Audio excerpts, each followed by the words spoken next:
Hey, sports card fans, it's John Wade Boggs fan. Hope you're all doing well. And welcome back to my series of videos in which I choose my top 5 favorite cards of a particular player. At the end of last week's video, I spun the wheel of names and it landed on Mickey Mantle. Now, Mickey Mantle has some beautiful cards. So to help me try to narrow down my selections for my top 5 favorite, I went with PSA's basic set registry.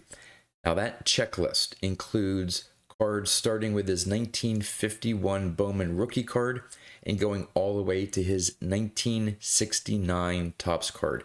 21 cards in total that I went off of to choose my top 5 favorite. Now, I have to admit, for this video, I cheated a little bit. I do have my top 5 favorite Mickey Mantle cards, but since he has so many great cards, I felt this one video would be worthy of showing 5 additional cards. So I came up with a top 10 favorite Mickey Mantle cards. There were some cards that I just couldn't not mention that are some outstanding cards of his. Now, here is where I want all of you to participate as well. In the description of this video, I will have a link to the PSA Basic Set Registry checklist.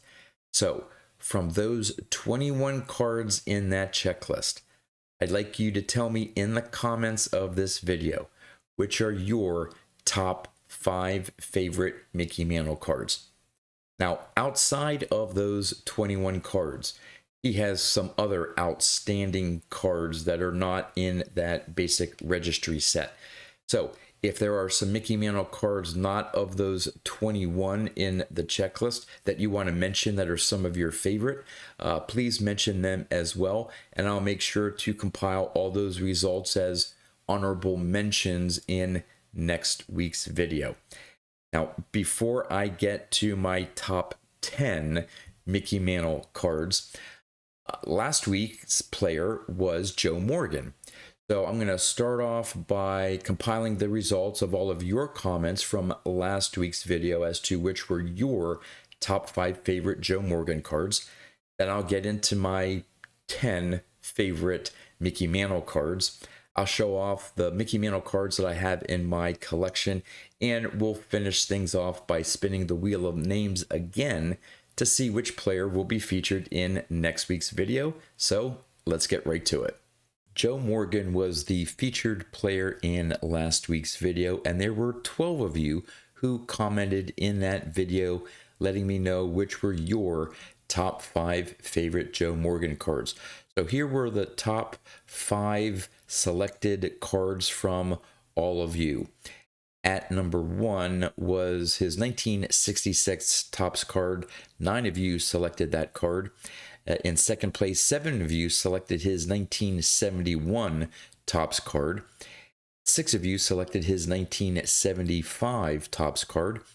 5 of you selected his 1979 Topps card. And then there's a 3-way tie for 5th place.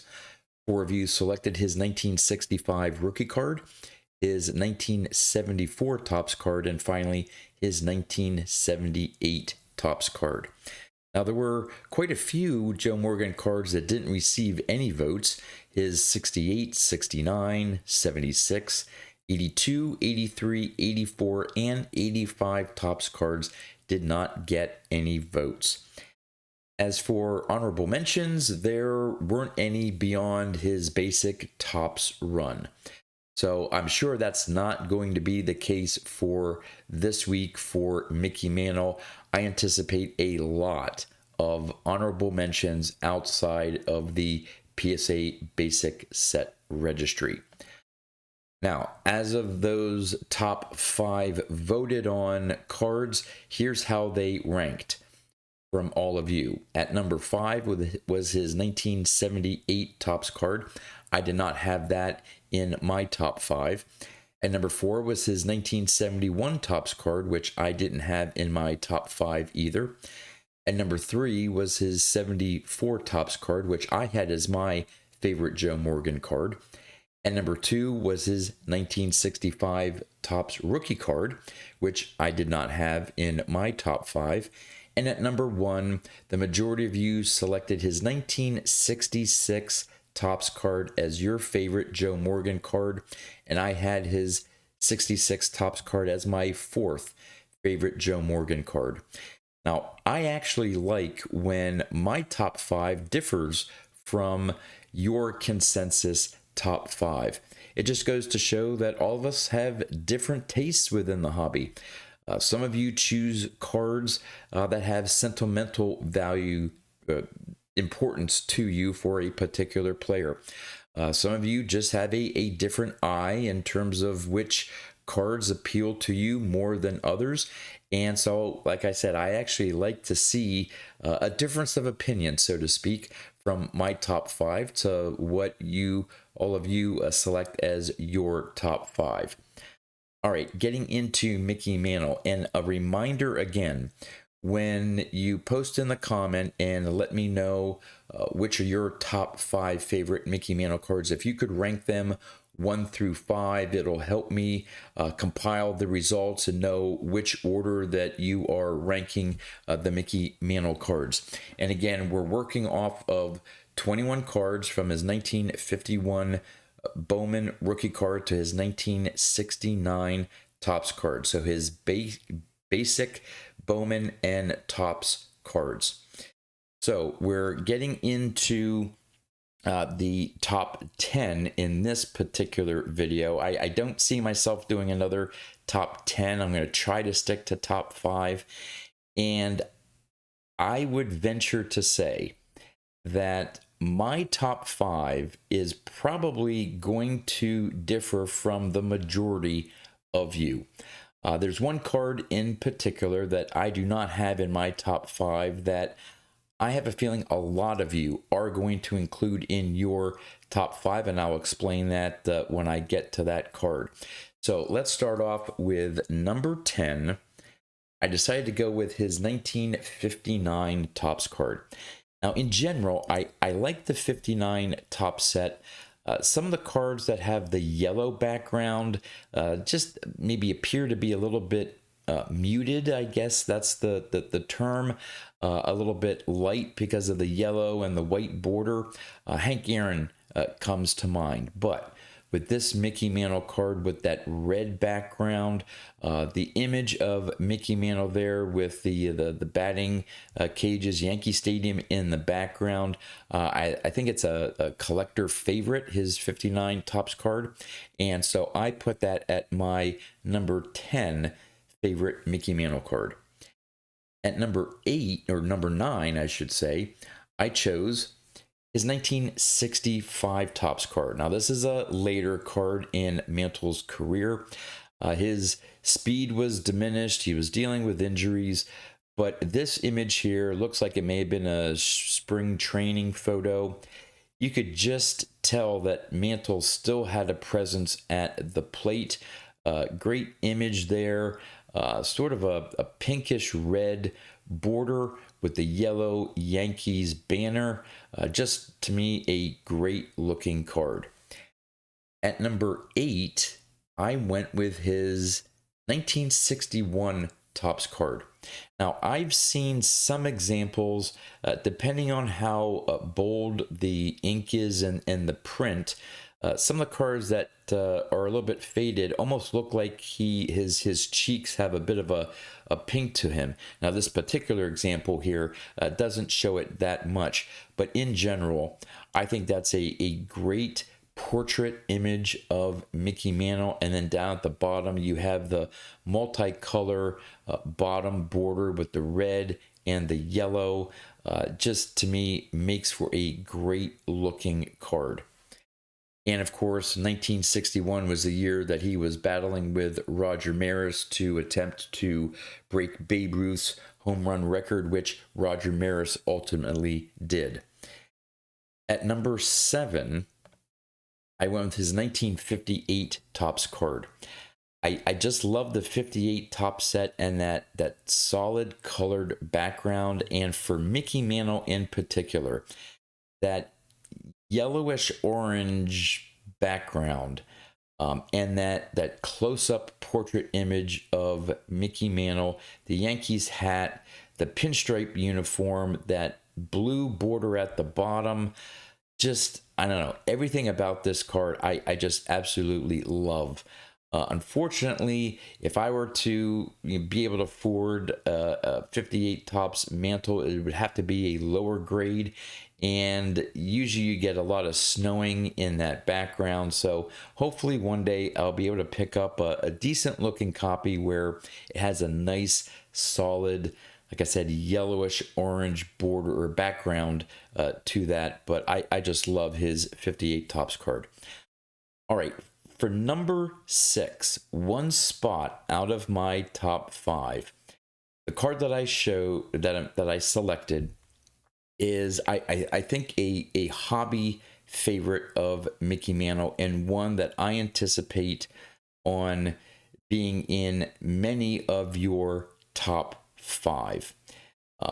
It's, like I said, it's a very popular card. Let's get right to it. At number 6, I chose his 1956 Topps card. Now, I get everyone's love for this card.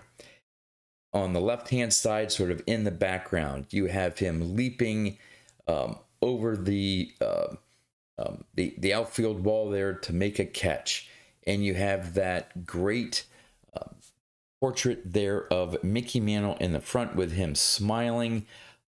It's his Triple Crown season card.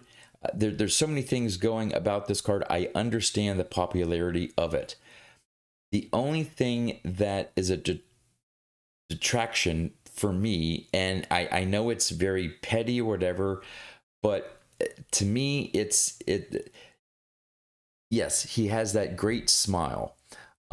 There's just something about the color of his lips and the smile. I can't really explain it.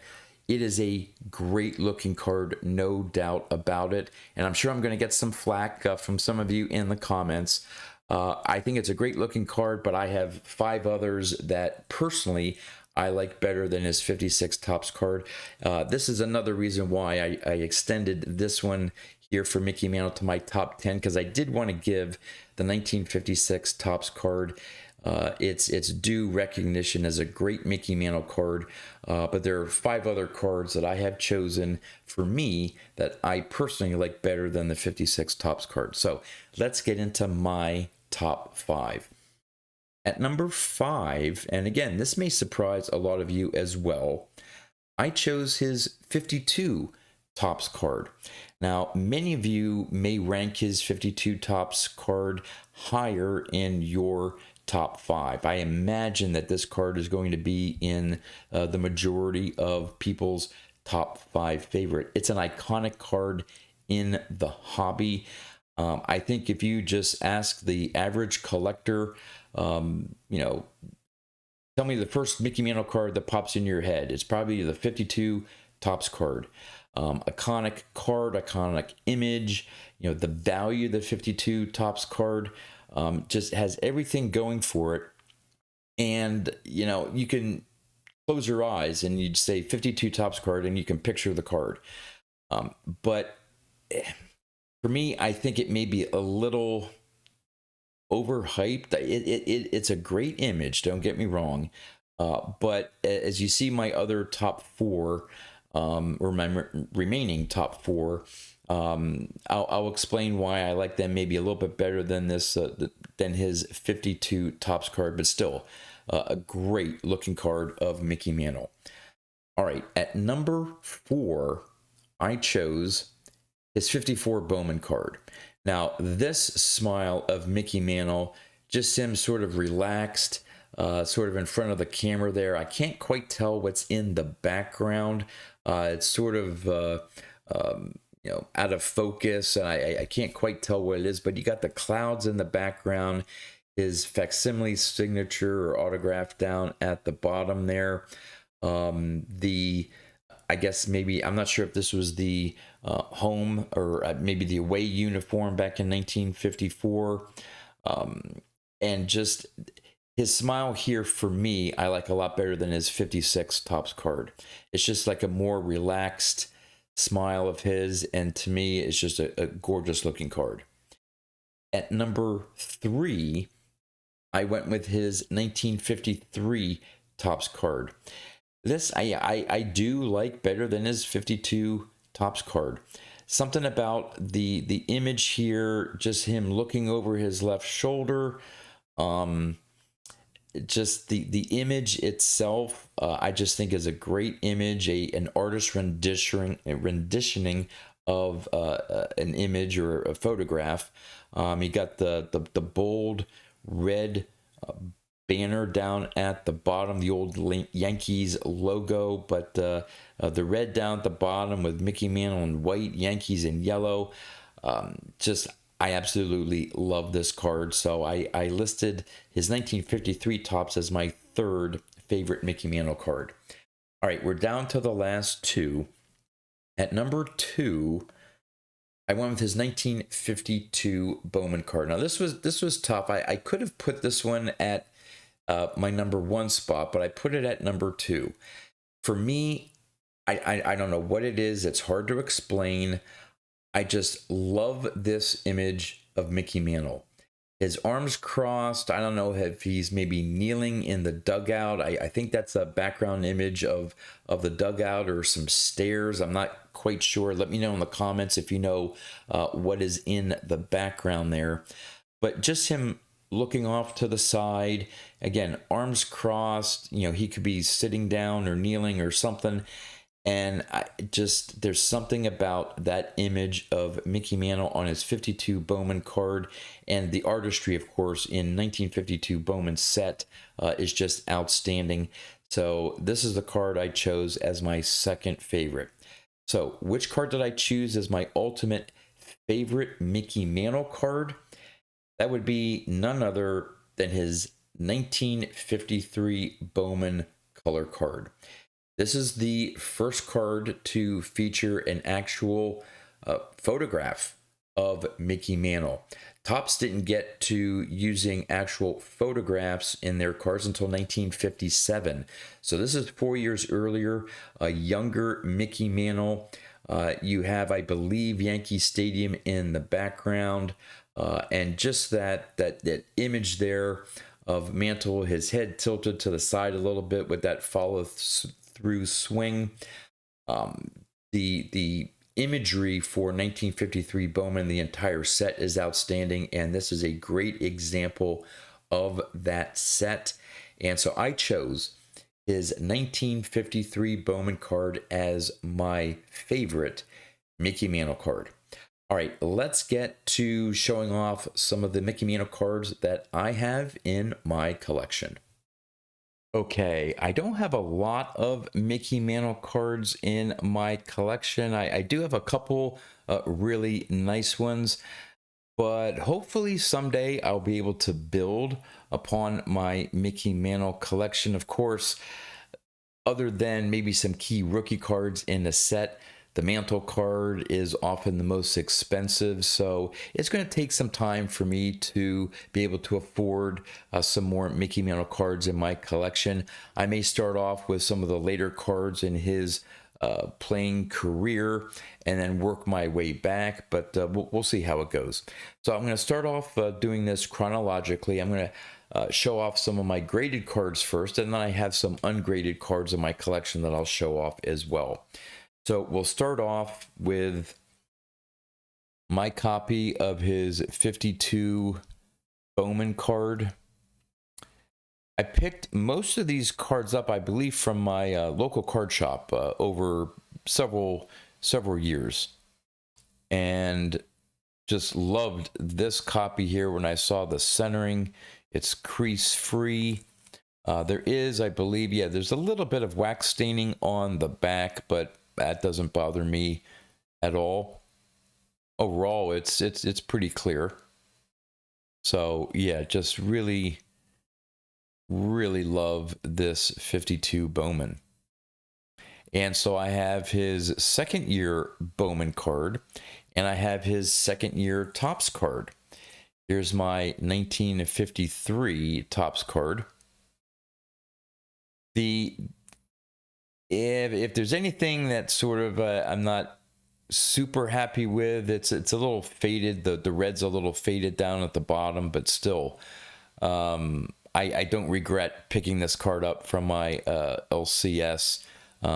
These were a set of cards. You're going to see a theme here. All but one card that I have graded is graded through Beckett, and these are amongst several cards that I eventually want to get switched over to PSA.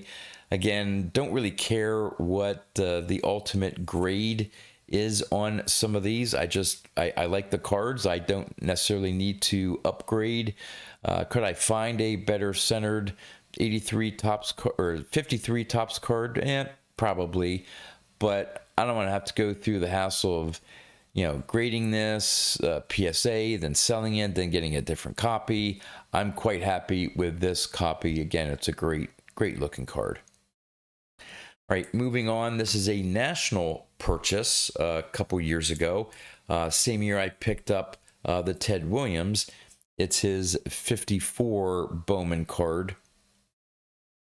Now, when you look at it from a distance, like right here in the camera, it's a great looking one, but it is properly graded. There are several creases in it, but when I saw this copy and the price point on it, and this is after I had purchased the Ted Williams, the 54 Bowman Ted Williams, I didn't think that this was even in my possibilities of picking up at the same national.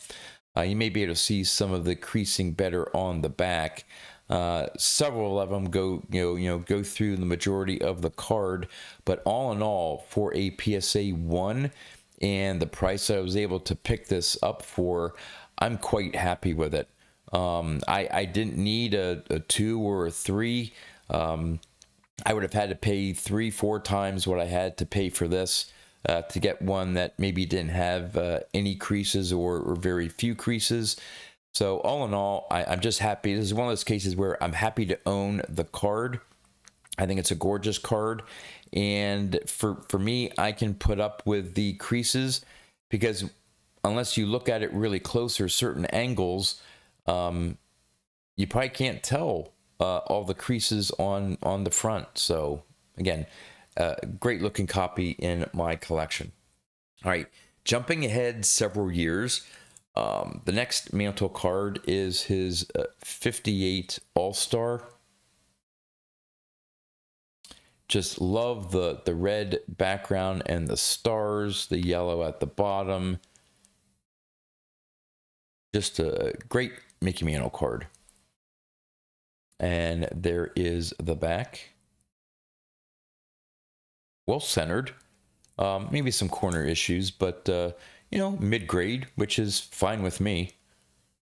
But a great looking card. All right, moving along.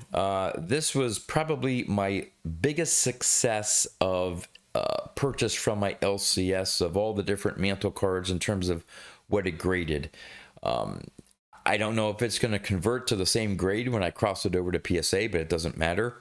It's his 63 Topps card. And again, when I saw it in the display case, just has the slightest of little dings down at the bottom, but a solid green bottom border there, well centered.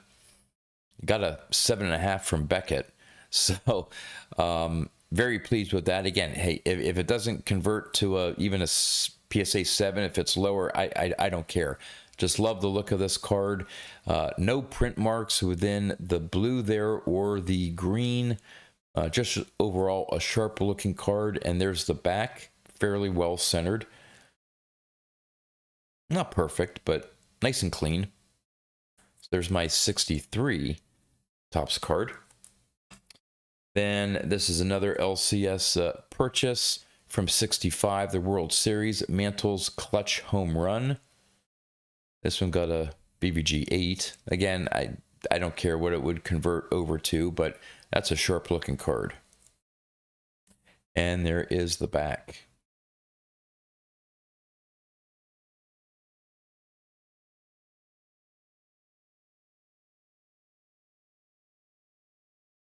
Next is his regular 65 tops card. This was one that I've owned, I venture to say at least 30 years I've had this card. I decided to send this in for grading with the other ones that I got maybe 10 years ago or so, maybe 8 to 10 years ago. Time flies. But love the centering on it. Corner issues, of course. It's a 3. It's low grade, but again, just love his 65 card. There is the back. This will be one that I will convert to PSA, and whatever the grade is, I don't care. This is the one I've had in my collection for so long that I don't have any interest in trying to upgrade it. I'm very happy with this card. Right, keeping it moving along here, I have his 66, another card that I've probably owned as long as the 65. Yeah, there's some centering issues or whatever, but at this point, I'm just happy to have the Mantle cards that I do in my collection. Here is the back. So again, I doubt I'll ever upgrade this card. I'm just happy to have it. Nothing wrong with having some, not quite perfectly centered cards in your collection if they mean something to you.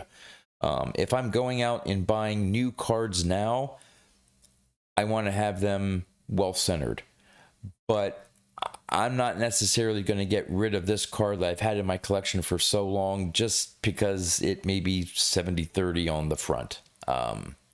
It's just one that I really like. And then this is a little bit more recent. This was one that I picked up along with the 52 Bowman and 53 Tops. Just a nice example here of his 67. And there is the back. And that's it for my graded Mickey Mantle cards. So let me quickly show off some of the ungraded ones that I have. This is from, I believe, 1960, the Rival All-Stars. I didn't send this in to get graded. There's some black ink marks there, and it's off-center top to bottom, but a cool Mantle card. There's the back. You can really tell it's off-center on the back. Overall, I mean, it's a clean card, but just never got around to grading it. So I'm fine leaving this as an ungraded copy in my collection. Then we have the 61 Tops 1960 World Series. Mantle slams 2 homers. Way off center, miscut. Again, another card that I just didn't feel was worthy of sending in to get graded. You can tell it's way off center here on the back as well. But hey, it's a Mickey Mantle card. Happy to own it. Now this next card, I did submit years ago to PSA. I think it may have been one that I was potentially looking to sell. As you know, I did have some cards graded around 2007, I think it was, and I sold most of them. This was one that I knew I submitted to PSA, and I think with the intention to sell. However, it got returned, and it's the 61 MVP. I absolutely love this Mickey Mantle card. Now, this one here is a couple ink, ink marks, little ink dots, print dots, or whatever on the card. But in general, I love this MVP card. That red background, the sort of the diamond cut of the silhouette, the portrait image, I really like. And there's the back of it. Now, you probably can't tell by just looking at this right away, but when I submitted it, and I must have, when I filled out the form, I probably did not want any qualifiers. I don't know why. Maybe I filled the form out wrong or whatever, but it came back miscut. And if you look closely along this side here, it goes in and then out a little bit. I don't think this was attempted to be trimmed. I bought this from my LCS. I probably own this maybe just as long as the 55, the 65 and 66 Topps cards.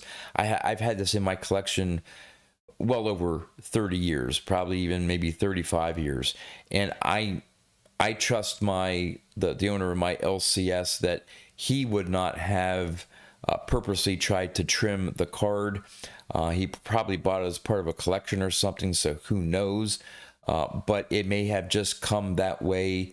Back then the printing technology wasn't perfect, so it's possible it came this way out of a pack.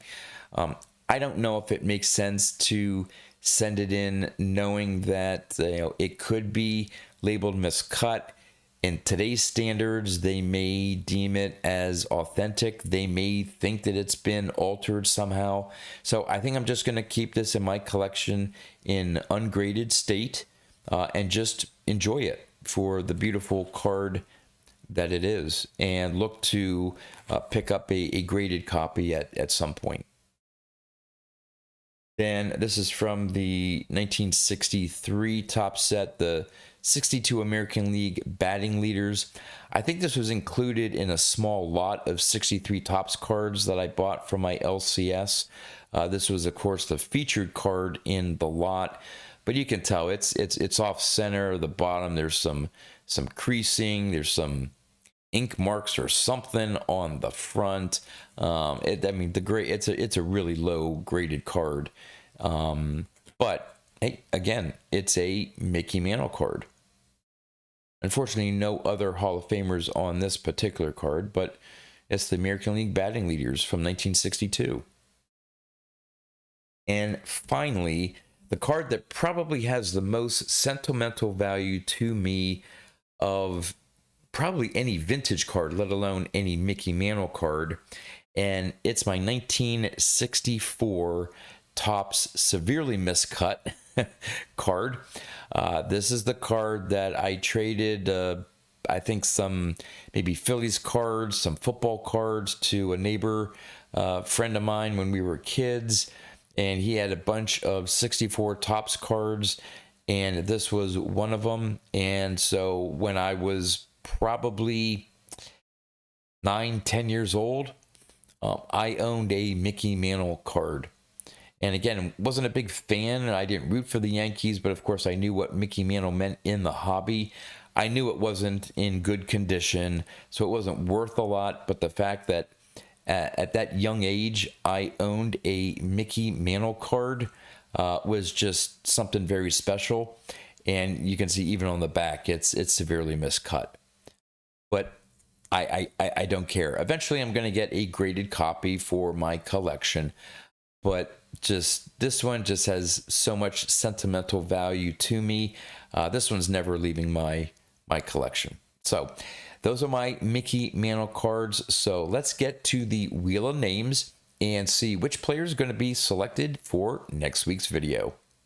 All right, here is the Wheel of Names, and on the right hand side you can see the remaining names from the original 40 that I started this series with. So let's spin the wheel and see which player shows up.